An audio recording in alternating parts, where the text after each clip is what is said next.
السلام علیکم دوستو، آج ہم آپ کو جس شخصیت کے بارے میں بتانے جا رہے ہیں وہ کوئی عام شخصیت نہیں، وہ شخصیت جس نے پورے پاکستان اور دنیا بھر میں اپنا نام اور اپنا مقام پیدا کیا، جنہیں زمانہ آج عمران خان کے نام سے جانتا ہے۔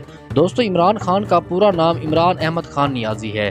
یہ 5 اکتوبر 1952 کو لاہور کے اندر پیدا ہوئے۔ دوستو، عمران خان نے اپنے کیریئر کے اندر بہت ساری مشکلات کا سامنا کیا لیکن ڈٹے رہے، جس کی وجہ سے آج انہیں پوری دنیا عمران خان کے نام سے جانتی ہے۔ عمران خان کے والد کا نام اکرام اللہ خان نیازی ہے اور ان کی والدہ کا نام شوکت خانم ہے۔ عمران خان کی 3 شادیاں ہیں، جس میں عمران خان کی پہلی بیوی کا نام جمائمہ گولڈ سمتھ ہے۔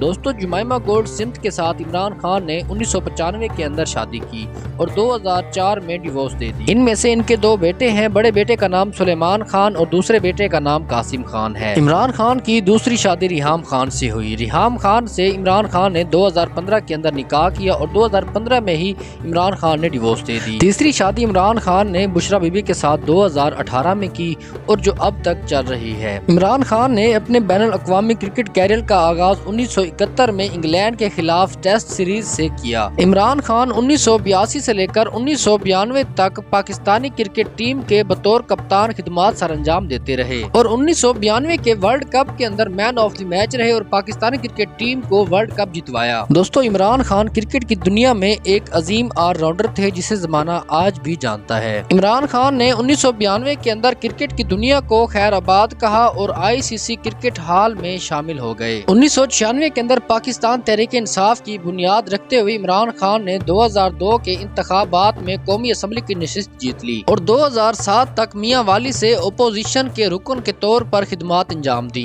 پاکستان تحریک انصاف نے 2008 کے عام انتخابات کا بائیکاٹ کیا اور دوسری بڑی جماعت بن گئی۔ 2013 اور 2018 کے عام انتخابات کے بعد پاکستان تحریک انصاف ایک پاپولر پارٹی بن گئی۔ عمران خان نے بطور وزیر اعظم کے طور پر آزاد امیدواروں کے ساتھ مل کر 2018 میں اپنی حکومت بنا لی۔ ایک بہت بڑے بحران کا سامنا کرتے ہوئے عمران خان نے IMF سے لیے ہوئے پیسوں کا کچھ حصہ واپس کیا۔ انہوں نے سکڑتے ہوئے کرنٹ اکاؤنٹ خسارے اور مالیاتی خسارے کو کم کرنے کے لیے محدود دفاعی اخراجات کی صدارت کی، جس سے کچھ عمومی اقتصادی ترقیاں ہوئی۔ انہوں نے ایسی پالیسیاں نافذ کی جس کی وجہ سے ٹیکس وصولی اور سرمایہ کاری میں اضافہ ہوا۔ ان کے دور حکومت میں جدید ترین توانائی کی منتقلی کا عزم ہوا اور احساس پروگرام اور پلانٹ فار پاکستان کا اقدام شروع ہوا۔ پاکستان کے محفوظ علاقوں کو وسعت دی۔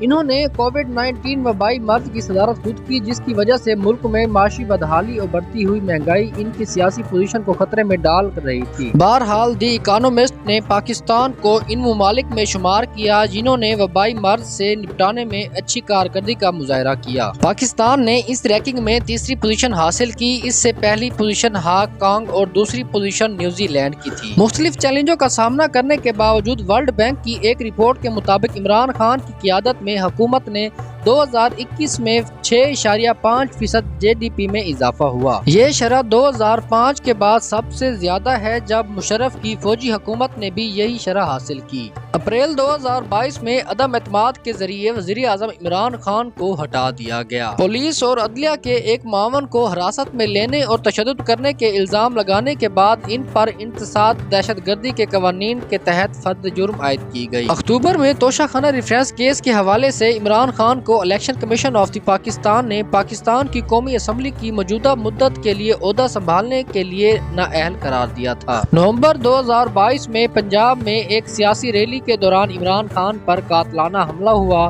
اور وہ بال بال بچ گئے۔ 9 مئی 2023 کو عمران خان کو اسلام آباد ہائی کورٹ سے بدعنوانی کے الزام میں نیم فوجی دستوں کے ذریعے گرفتار کیا گیا، جنہوں نے کورٹ ہاؤس میں ان کا راستہ توڑ دیا اور پورے پاکستان میں مظاہرے پھوٹ پڑے، جس کے نتیجے میں خان کو ہزاروں حامیوں کی گرفتاری کے ساتھ ساتھ فوجی تنصیبات کو توڑ پھوڑ کی گئی۔ رہائی کے بعد انہوں نے اپنی گرفتاری کا ذمہ دار chief of army staff general Asif Munir کو ٹھہرایا۔ فوج نے 9 مئی کو یوم سیاہ قرار دیتے ہوئے عمران خان کو دوبارہ حراست میں لے لیا اور اب تک عمران خان جیل کے اندر ہے۔ تو دوستو، یہ تھا ہمارا آج کا ٹاپک۔ اگر آپ کو ہمارا آج کا ٹاپک اچھا لگا ہے تو اپنی قیمتی رائے کا ضرور اظہار کریں، کیا عمران خان کے ساتھ ٹھیک ہوا ہے یا غلط؟ اور اگر آپ نے ابھی تک ہمارا YouTube چینل سبسکرائب نہیں کیا تو ابھی سبسکرائب کریں اور ساتھ میں دیے گئے بیل آئیکن پر بھی ضرور پریس کریں تاکہ آپ کو ریگولر نوٹیفیکیشن کے ساتھ ویڈیوز ملتی رہیں۔